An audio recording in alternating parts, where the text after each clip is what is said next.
Hello and welcome to City Edition, the City of Bend's video news magazine. I'm Justin Feinstone. The City Council approved the addition of a hydroelectric plant to the Surface Water Improvement Project.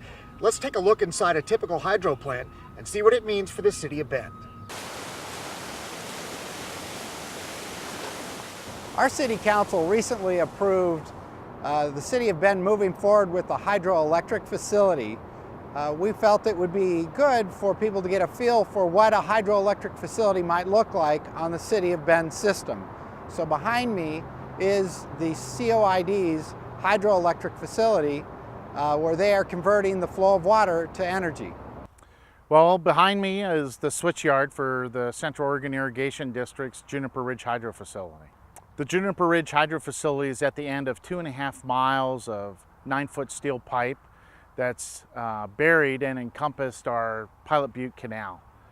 At the end here of the hydro, we generate enough electricity for 1,300 homes. Its operating capacity is 3.6 megawatts, but it's built for 5 megawatts. But the reason why the irrigation district does it is that, number one, it just makes sense. You're having falling water that has energy that should be harnessed in a renewable and sustainable way. And it also creates an additional revenue stream for the district to not be so dependent on the assessments from the patrons. The primary benefit of having a hydroelectric facility for COID is the alternative revenue that produces apart from the assessments that are billed to the patrons every year.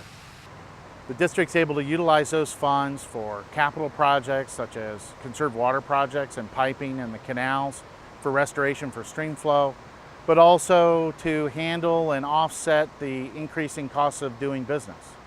It's additional cash that can be used for things like pickup trucks, equipment, and as I already mentioned, capital projects. You actually are harnessing basically natural power of the falling water that we're already diverting for irrigation, and it just makes sense. There's this energy, you can harness it, it's very sustainable.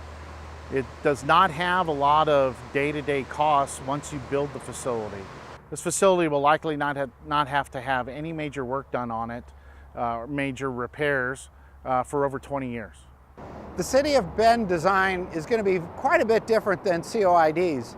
The biggest difference is the amount of flow we have and the amount of pressure we have compared to COID. COID's plant turns at about 56 psi, while the City of Bend's plant will turn at about 480 psi.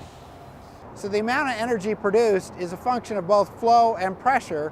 So while we have a much smaller flow, we have a lot more pressure to generate power.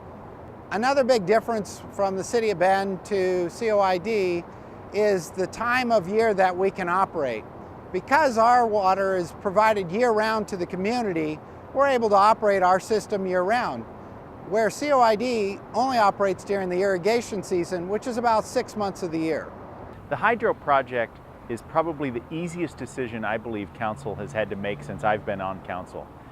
It is a no-brainer. What happens is it generates enough revenue in the first year to pay the debt service and the cost of operating the system so that it actually makes money in the first year.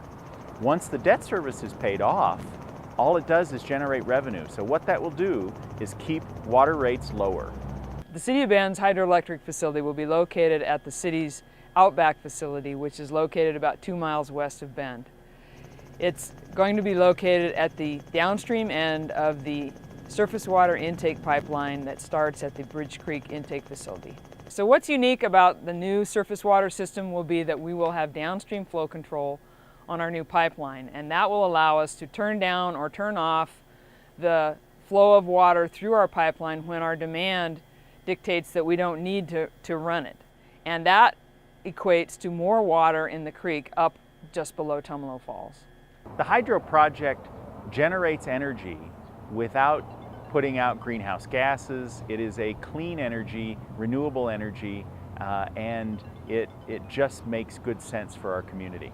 You have this water coming down the hill, and there's a lot of energy behind it. And therefore, when you spin a turbine with that water, you can produce a great deal of energy, and that energy is worth some money to the community, and it's also green energy. What's unique about it is that the energy has always been there, and now with the technology and the opportunity of this project, we're going to get to facilitate constructing a plant that will capture and convert this clean green power into clean green energy for the community. Hydroelectric is a good idea for the city, primarily because it creates a new revenue source to the ratepayers. That revenue source over the long haul will help keep water rates from increasing, where without it you don't have that same revenue source. The hydro project is good clean energy, and it makes good financial sense. Instead of buying power through the grid that can be generated from natural gas or coal plants, we'll be generating power right here in Bend, right here in our community, that would equate to about power for about 1,000 households annually.